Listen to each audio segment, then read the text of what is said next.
মাঠ ও মাঠের বাইরে বিশ্বের নানা প্রান্তের খেলাধুলার খবর, সেসব নিয়ে আমাদের নিয়মিত আয়োজন খেলার সময়। আর এই আয়োজনে আপনাদের সঙ্গে আছি আমি সাজিদ মুস্তাহিদ।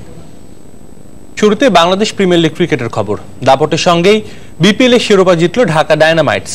এক পেশে ফাইনালে রাজশাহী কিংসকে 56 রানে হারিয়ে আসরের চতুর্থ এবং নিজেদের প্রথম শিরোপা ঘরে তুলল ডায়নামাইটস। আগে ব্যাট করে 9 উইকেটে 159 রান করে সাকিবের দল। জবাবে রাহি, সানজামুল, রাসেলদের দারুণ বোলিংয়ে 103 রানে থামে রাজশাহীর ইনিংস। ফাইনালে ম্যাচ সেরা হয়েছেন ঢাকার কুমার সাঙ্গাকারা এবং টুর্নামেন্ট সেরা হয়েছেন খুলনার অধিনায়ক মাহমুদুল্লাহ রিয়াদ। গ্যালারিতে শুরু থেকেই নীলের আধিক্যে চাপা পড়া হলুদ রং তখন অনেকটাই নিষ্প্রভ। ডায়নামাইটসে যেন নড়ে গেছে কিংসের উজ্জীবনী শক্তি। দ্বিতীয় ইনিংসের 14তম ওভারে মুখোমুখি দুই অধিনায়ক সাকিব ও স্যামি। দুবার ওয়ার্ল্ড টি20 শিরোপাজয়ী ক্যারিবীয় অধিনায়কের হাঁকানো ছক্কার হাসি স্থায়ী হলো মিনিট দুয়েক। বিশ্বসেরা অলরাউন্ডারের স্পিনে ভাঙল স্যামির উইকেট, ভাঙল কিংসের প্রথম শিরোপার আশা। এরপর যে আর উঠে দাঁড়াতে পারেনি রাজশাহী। শুরুর গল্পটা যদিও এক পেশে হয়নি। টস হেরে ব্যাটিংয়ে নামা ঢাকা ডায়নামাইটসকে খুব একটা সুবিধা করতে দেয়নি রাজশাহীর বোলাররা। দলীয় 42 রানেই মেহেদী মারুফ, নাসির ও সৈকতের উইকেট তুলে নেন মিরাজ, আফিফ, স্যামিরা। এভিন লুইস, সাঙ্গাকারার 39 রানের জুটিতে স্বস্তি মেলে ঢাকার। ফরহাদ রেজার ইয়র্কারে বেসামাল লুইস লেগ স্লিপে ক্যাচ দিয়ে ফেরেন ব্যক্তিগত 45 রানে। দুই ক্যারিবীয় হার্ড হিটার ব্রাভো আর রাসেলের ব্যাটে আসে যথাক্রমে 13 ও 8।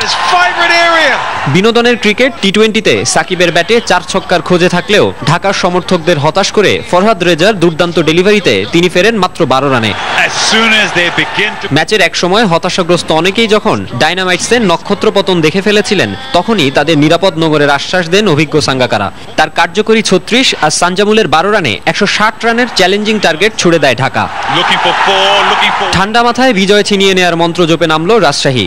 দলীয় 15 রানে সোহানের উইকেট হারালেও মুমিনুল সাব্বির এগোচ্ছিলেন সাবলীলভাবে।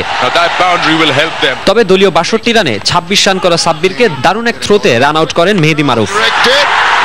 ধীর গতিতে 27 রান করা মুমিনুলকে এলবিডব্লিউ করেন সাকিব। নির্ভরযোগ্য ফ্র্যাঙ্কলিন আর স্যামিরাও এলেন আর গেলেন।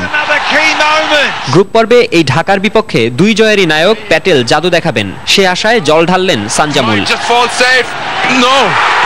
17 রান করে প্যাটেল আউট হবার পর মিরাজ, ফরহাদ রেজারাও পথহারা হলেন ব্রাভো, রাসেল, রাহিদের তোপে।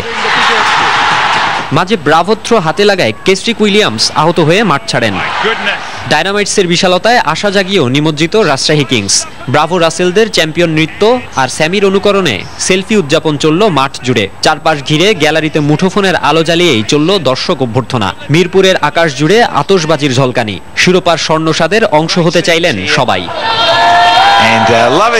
মাকসুম আলম খান, সময় সংবাদ, ঢাকা। এবারের বিপিএল কে গত 4 আসরের মধ্যে সেরা বলে মন্তব্য করেছেন ঢাকা ডায়নামাইটসের অধিনায়ক সাকিব আল হাসান। সঙ্গে দুর্দান্ত একটি টুর্নামেন্টের জন্য ধন্যবাদ জানালেন আয়োজক কমিটিকে। আসনে নিউজিল্যান্ড সফরে বাংলাদেশ ভালো করবে বলে প্রত্যাশা তার। আর হেরে গেলেও নিজেদের পারফরমেন্সে গর্বিত রাজশাহী কিংসের অধিনায়ক ড্যারেন স্যামি। সঙ্গে সুযোগ পেলে খেলতে চান পরবর্তী টুর্নামেন্টগুলোতেও। আসলে ফাইনালে ভুলের কোনো সুযোগ নেই, তবে দল যা করেছে তার জন্য আমি গর্বিত। সত্যি বলতে টুর্নামেন্টের সেরা দলটি শিরোপা জিতেছে। বিপিএল টুর্নামেন্টটা অসাধারণ, যা দেশি ক্রিকেটারদের জন্য দারুণ একটি সুযোগ। ভবিষ্যতে আমাকে ডাকা হলে আমি অবশ্যই খেলতে আসব।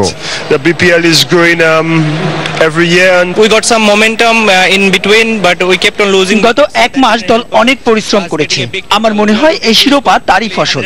যদিও আমাদের প্রত্যাশার চেয়ে 20 রান কম হয়েছে, কিন্তু বোলাররা তাদের সঠিক কাজটি করেছে। দলের পারফরমেন্সে আমি দারুণ গর্বিত। আর আমার মনে হয় এবারের বিপিএলটা সববারকে ছাড়িয়ে গেছে। সামনেই নিউজিল্যান্ড সফর, এখন আমরা সেদিকেই মুখে আছি। অবশেষে গ্যালারি ভরা দর্শক দেখলো বিপিএল। ঢাকা ও রাজশাহীর মধ্যকার ফাইনাল ম্যাচে উপচে পড়া ভিড় ছিল হোম অফ ক্রিকেটে। তবে দর্শক উপস্থিতি বাড়লেও টিকিট কালোবাজারি সহ নানা অব্যবস্থাপনার অভিযোগ ছিল তাদের। এদিকে নানা ঝামেলা পোহালেও ম্যাচ শেষে প্রিয় দলের শিরোপা জয়ের উল্লাসে মাতে ঢাকা ডায়নামাইটসের সমর্থকরা। বিপিএল এর মজাটাই বোধহয় এখানে। টাইগারদের লড়াইয়ে পুরো জাতি যখন একত্র হয়ে স্টেডিয়ামে ভিড় করে প্রতিপক্ষকে ঘায়েল করতে, তারাই আজ দ্বিধা বিভক্ত হয়ে সমর্থন করছে দুটি ভিন্ন দলকে। আর সময় যত গড়িয়েছে তাদের উপস্থিতিতে সমৃদ্ধ হয়েছে হোম অফ ক্রিকেট।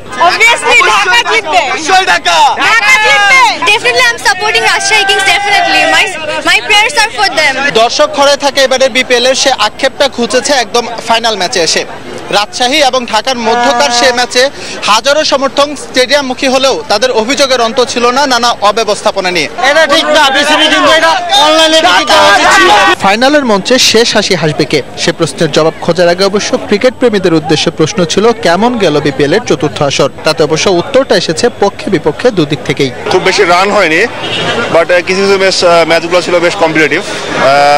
হ্যাঁ, ভালো লাগছে, বিশেষ করে ডায়ন সাহেবের ব্যাটিংটা উপভোগ করছি। বিপিএল দিয়ে বাংলাদেশ